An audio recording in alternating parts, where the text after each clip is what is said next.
Hola, buenos días a todos y a todas. Bienvenidos a la cabaña en una ocasión más. Hoy, de manera similar a lo que hicimos en nuestro vídeo anterior, vamos a ocuparnos de otra figura clave en las disciplinas artísticas del siglo XX y que ciertamente contribuyó en gran medida a redefinir el campo en el que trabajaba. Estamos hablando en este caso del cineasta Stan Brakhage, cuya obra bueno, comprende más de 300 películas, que filmó desde los años 50 hasta su muerte en el año 2003, y el cual, bueno, resulta fundamental a la hora de concebir ciertas direcciones del cine que quizá pues, no sean tan conocidas para el público general, pero que sin duda creo que merece la pena destacar. De manera significativa, si podemos identificar una voluntad o un hilo conductor en el cine de Brakhage, es sin duda el de expandir y ensanchar el campo de lo sensible. En este caso, obviamente, en el apartado visual, que obviamente es el que concierne a la experiencia cinematográfica de manera más específica. Dada la naturaleza, bueno, un tanto particular de las obras de Brakhage y también para poder comprenderla de un modo más cabal, es necesario señalar que, bueno, a lo largo del tiempo, pues el cine ha llegado a concebirse fundamentalmente como una forma narrativa y dramática, ¿no? Cuya principal función es la de contar historias, ¿no? De manera que, bueno, las estrategias visuales que este emplea están fundamentalmente al servicio de este fin, ¿no? De manera que son elementos, pues, por ejemplo, como la trama, los personajes, los escenarios, etcétera, los que más peso tienen realmente. Y obviamente esta forma de concebir el cine, pues ya lo sabemos que ha producido grandes obras, ¿no? Con las que cualquier aficionado al séptimo arte pues, está seguramente familiarizado, pero al mismo tiempo es necesario remarcar que ya desde su inicio, desde los inicios del cine propiamente, encontramos una serie de artistas que habían apreciado una excesiva dependencia con respecto a estas formas narrativas y que lo que reivindicaban era una mayor atención a los componentes fundamentales de la experiencia cinematográfica, que al fin y al cabo no son otros que la luz y el movimiento. Con respecto a la tradición cinematográfica, Brakhage pues, reconoce de manera plena su deuda con respecto a ella y menciona en este sentido algunas figuras como por ejemplo Griffith, Méliès, Eisenstein, o sea, algunas figuras fundamentales del conocido como cine temprano, ¿no? Y a fin de cuentas dice que aprendió mucho de ello y que es necesario pues, reconocer efectivamente la deuda que todo cineasta tiene con estos padres fundadores de la disciplina, podemos decir. Y al mismo tiempo pues, se refiere de una manera bastante crítica a aquellos cineastas, especialmente en los años 60, cuando empiezan a desarrollarse manifestaciones pues, relacionadas con el cine experimental, sobre todo, pues critica un poco a estos artistas que se vanaglorian, ¿no? De, bueno, de ofrecer una visión pues, totalmente nueva, ¿no? Como si hubiesen salido recientemente de un viaje de LSD, que es lo que el Brakhage dice específicamente, ¿no? Pero bueno, ya digo que esta noción de ocuparse de los potenciales específicos del cine, pues es muy anterior a Brakhage, ciertamente, ¿no? Y para ilustrarla, pues podemos recurrir a películas como, por ejemplo, la muy influyente El hombre de la cámara, ¿no? Que el director soviético Dziga Vertov filmó en 1929, perdón, y que en conjunción con sus escritos teóricos, pues expresa una voluntad manifiesta de renunciar a estos elementos de un carácter más narrativo y concentrarse en las posibilidades que el cine ofrece en sí mismo como aparato, ¿no? Y él emplea en este sentido especialmente la metáfora de la cámara-ojo, ¿no? Que es capaz, bueno, de captar la realidad de manera objetiva, según lo que Bertov plantea. Brakhage ciertamente no habla de una cámara ojo, sino más bien de una ventana de carne, esto es significativo, que está abierta al mundo, lo cual es obviamente muy distinto, pero sin duda pertenece a este linaje, podemos decir, de cineastas que resaltan la necesidad de que el cine goce de autonomía y de que no dependa de manera exclusiva de esta serie de estrategias narrativas. Y de hecho, bueno, en Brakhage en su caso afirma que no fue hasta que se deshizo por completo de los elementos dramáticos que encontró pues realmente lo que quería expresar a través de su arte. Brakhage de esta manera insiste en que el cine debe, ante todo, huir de las imitaciones. Y de entre todas estas imitaciones, obviamente, la más peligrosa y la más tentadora, en cierto modo, es la imitación de la vida, ¿no? De manera que, bueno, todos aquellos trabajos que son excesivamente referenciales, ¿no? Y que dependen de algo más allá de la ecología estética de la obra, este es el término que él utiliza, pues no poseen realmente mucho valor. Aquí con ecología estética, con este término, Brakhage se está refiriendo a realmente a un todo en el que los componentes están relacionados de manera significativa y transmiten pues, un sentido de lo que hacen a esta obra única en última instancia. Y esta es una visión pues, plenamente modernista, ¿no? Que se halla profundamente en deuda con los postulados de artistas como por ejemplo Gertrude Stein, ¿no? Que para aquellos que no lo conozcan es una poeta americana de principios del siglo XX, muy influyente, precisamente para aquellos hispanohablantes, pues seguro que recordarán esta canción de Mecano, de aquella de una rosa es una rosa es una rosa. Bueno, pues eso originalmente proviene de Gertrude Stein. Y a Brakhage lo que le interesa especialmente de Gertrude Stein es su poema Stanzas in Meditation, que será muy influyente para él y que posteriormente utilizará como base para una de sus películas más destacadas, ¿no? Porque realmente, bueno, son cuatro fragmentos. Y Brakhage lo que aprecia en Stanzas in Meditation es que realmente cada palabra que aparece en ese poema pues tiene su propia independencia. Dice que tanto incluso como si fuese un personaje en una novela, ¿no? Las novelas de Tolstoy son las que él menciona de manera más específica.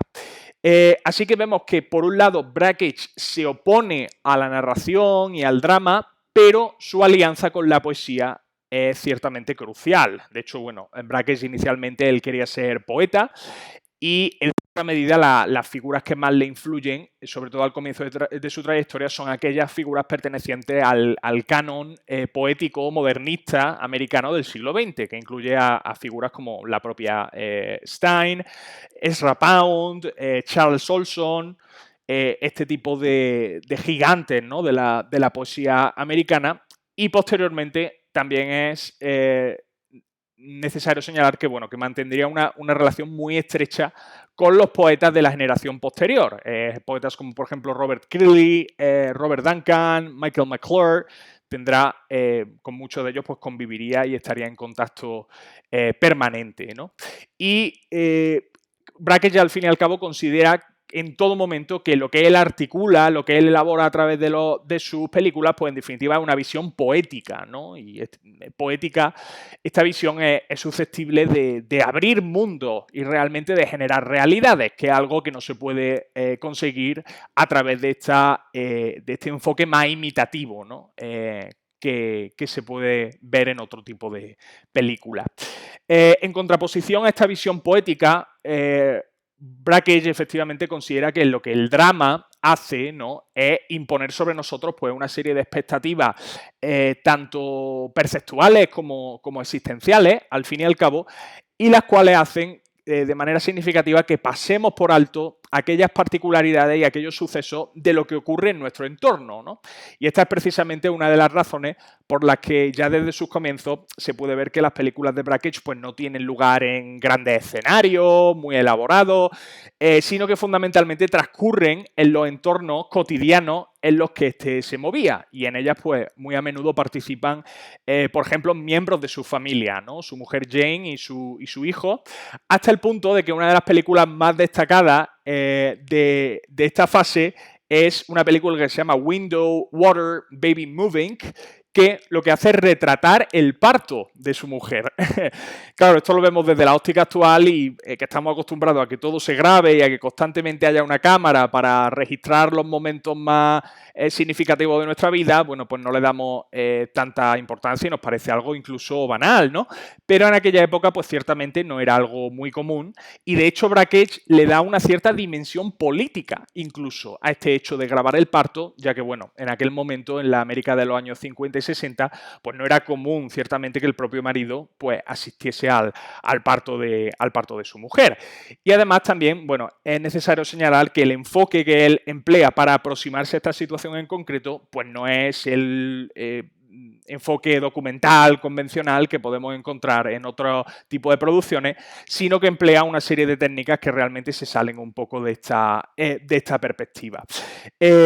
De todas formas, hay que señalar también que Brakhage, pues, este enfoque de un carácter más autobiográfico, podemos decir, es algo que posteriormente abandonará, ya que, bueno, la propia relación con su familia pues se estaba resintiendo por el hecho de estar ahí con la cámara pues grabándolo prácticamente todo. Y bueno, pues esto le llevaría obviamente al divorcio con su mujer, porque la cosa se había vuelto bastante tensa en algunos aspectos, y también pues su hijo posteriormente, reflexionando un poco, recordando esa época, pues no lo tenían del todo claro qué es lo que había ocurrido realmente. Sin embargo, a pesar de abandonar este enfoque de un carácter más autobiográfico, pues Brakhage va a seguir trabajando de manera febril sobre las consideraciones que él ya había expuesto en un texto de su propia pluma que se llama Metáforas sobre la visión, que publicó en 1963 y donde aborda de manera más específica pues, los postulados estéticos de los que parte. Hay un fragmento en este sentido que merece la pena destacar, que es el párrafo inicial del texto, porque en él no explica de manera clara pues, el tipo de aproximación que está proponiendo. Voy a leer este primer párrafo. En él dice: imagine un ojo no gobernado por las leyes de la perspectiva hechas por el hombre. Un ojo que no juzga con la lógica compositiva. Un ojo que no responde al nombre del todo, sino que debe conocer cada objeto encontrado en la vida a través de una aventura de la percepción. ¿Cuántos colores hay en un campo de hierba para el bebé a gatas que no conoce el verde? ¿Cuántos arcoíris puede crear la luz para el ojo no educado? ¿Qué tan consciente de las variaciones en las ondas de calor puede ser ese ojo?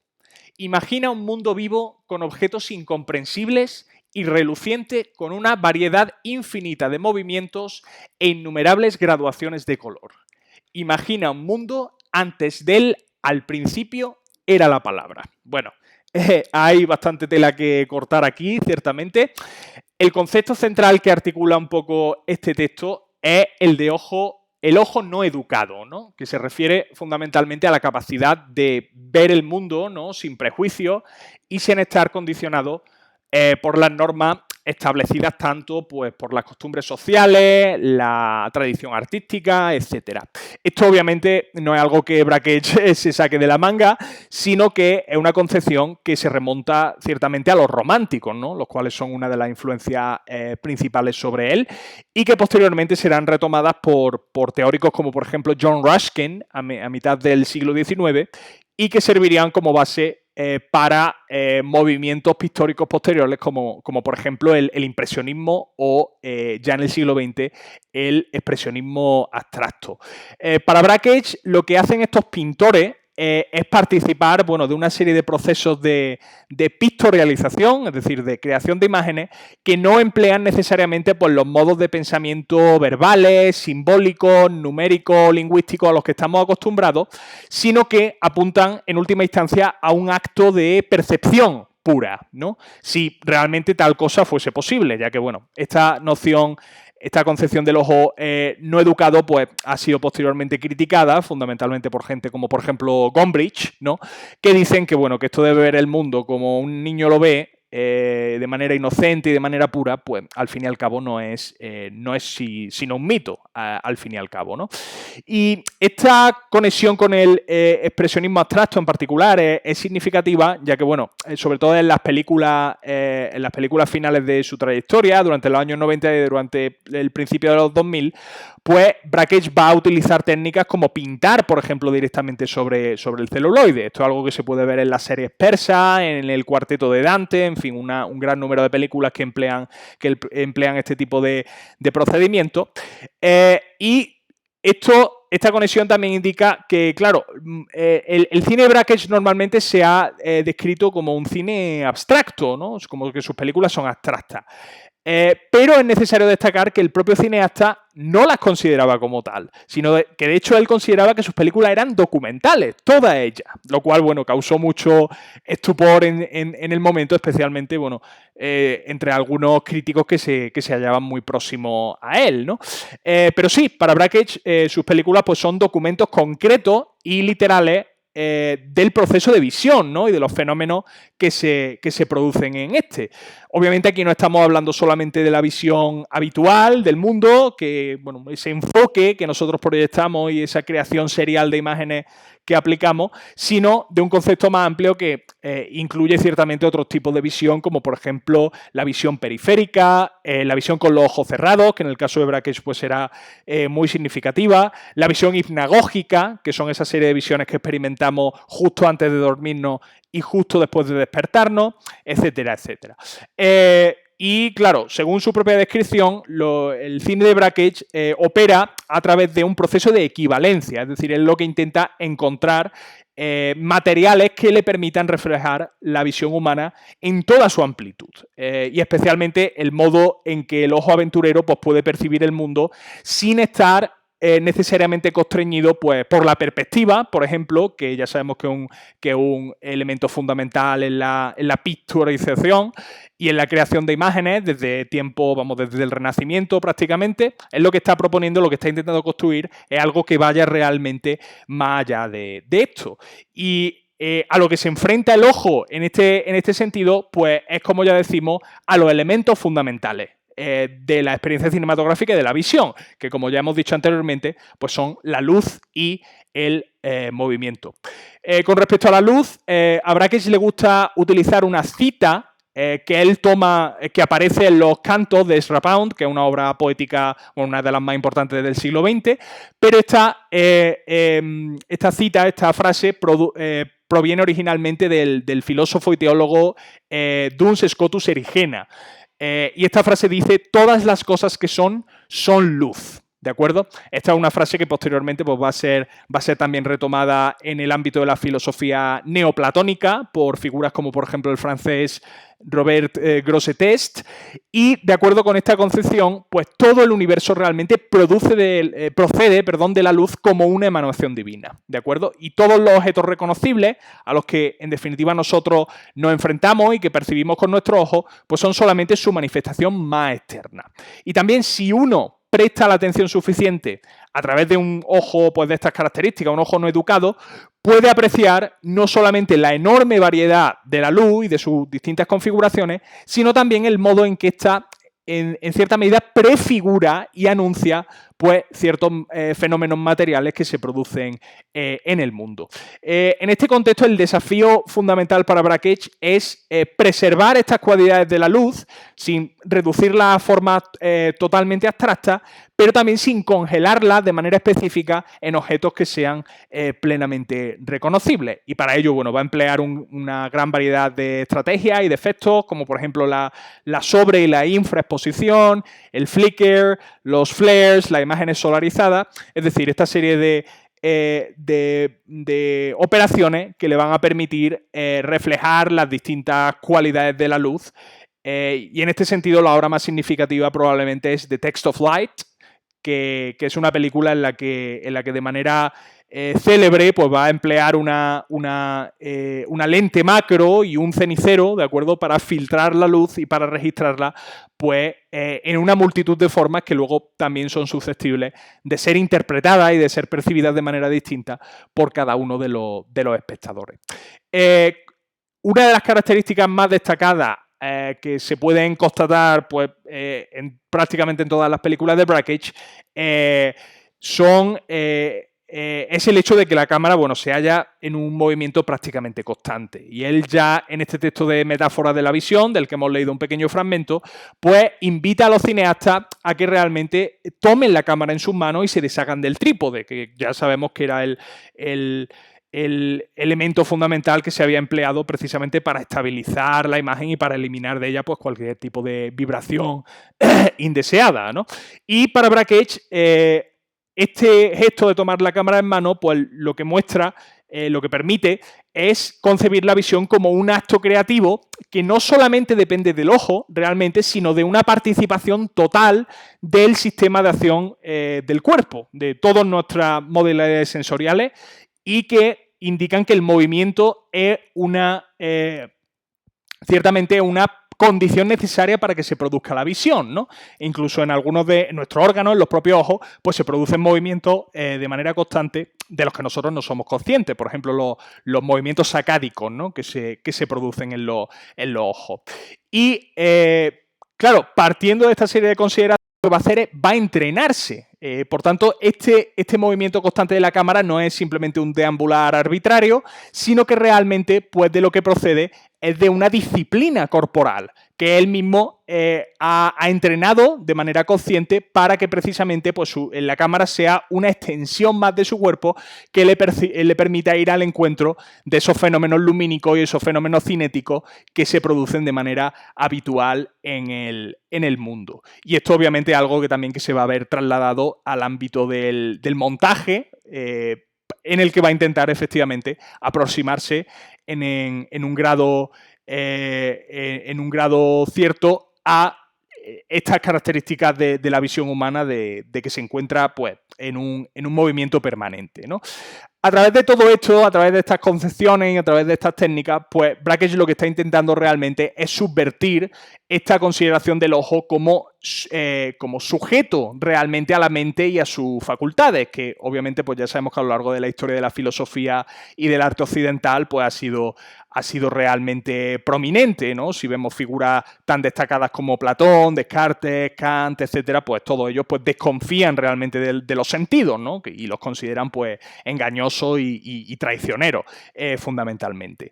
Y ante esta coyuntura, pues Brakhage realmente lo que hace es reclamar de nuevo este ojo aventurero, que siempre implica una colaboración creativa. Hay una colaboración creativa siempre entre ojo y mente, ¿no? De manera que no se pueden realmente separar el uno del otro, y en el que él realmente lo que quiere es crear una serie de dispositivos formales y perceptuales que, como ya hemos dicho, pues contribuyan a la expansión y a la evolución de la sensibilidad humana. Y en este sentido, pues también es necesario señalar hasta qué punto pues, las películas de Brakhage requieren una participación activa por parte de los espectadores. Es decir, el espectador, una vez se enfrenta a este tipo de películas, pues tiene que hacerse cargo de sus propios fenómenos de percepción. No le vale simplemente estar ahí de una manera distanciada y a ver qué es lo que me cuentan y a ver qué es lo que veo, sino que tiene que ejercitar realmente sus facultades para así poder participar de lo que en ella se ofrece, ¿no? Y una de las consideraciones interesantes que conectan también con esta noción de participación es que para Brakhage existe en el contexto actual pues una constricción de los sentidos, ¿no? Sobre todo a través de ciertas técnicas contemporáneas de regulación y gestión de la visión, que pueden encajarse incluso dentro del paradigma de las sociedades de control, ¿no? Que fueron, por ejemplo, descritas por pensadores como Deleuze. De esta manera, pues, él afirma que nosotros, efectivamente, de manera cotidiana, pues nuestra visión normalmente está canalizada, está regulada a través de determinados canales de luz, digamos, que son los que orientan nuestra visión y las llevan siempre a un punto determinado, ¿no? Y esto, pues, obviamente, pues, puede verse de manera clara en la multitud de pantallas y de dispositivos que pueblan nuestra vida habitual. Uno de ellos es precisamente al que le estoy hablando en este preciso instante. Y claro, ya digo que todos estos dispositivos pues, son susceptibles de imponer sobre nosotros, de nuevo, una visión muy restringida que realmente pues, no hace que no prestemos atención a todos esos fenómenos que de manera constante están sucediendo a nuestro alrededor. Y yo creo que esto ciertamente es una de las lecciones fundamentales que se pueden extraer del cine de Brakhage, apuntando especialmente al contexto actual. Ya para ir un poco concluyendo con esta presentación, pues me gustaría hacer referencia a algunas de las películas que os voy a dejar en la descripción del vídeo y en las que podéis ciertamente pues, ver la evolución y el desarrollo del cine de Brakhage a lo largo de los años, ya digo, desde los años 50 hasta su muerte en el año 2003.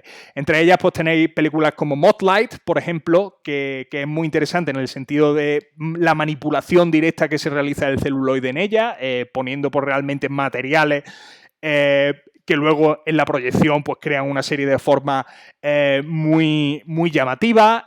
Dogstar Man, que ha venido a conocerse como quizá como su obra más destacada, que consta de distintos movimientos y va incluyendo dentro de ella una serie de temas que tienen que ver pues, con dimensiones fundamentales de la existencia humana, como son la muerte, el sexo, o sea, todos estos elementos que se han tratado de manera tan profusa a lo largo de la historia del arte, pues los va a encarnar de manera específica en esta película con un tratamiento bastante peculiar.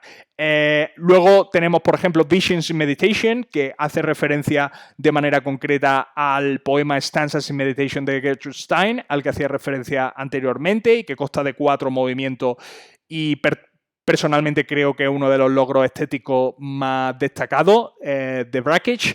Y en última instancia, pues también algunas muestras de esas películas de las que hablaba anteriormente, en las que pinta directamente sobre el celuloide, creando pues una serie de formas abstractas que con el paso y con la proyección pues van generando ciertamente una experiencia bastante singular. En fin, con esto voy a terminar esta introducción de la figura de Brakhage. Espero que os haya resultado interesante y que os resulte un acicate para realmente aproximaros a este cineasta tan interesante. Con eso lo vamos a dejar aquí, ¿de acuerdo? Así que nos veremos en la próxima. Un saludo.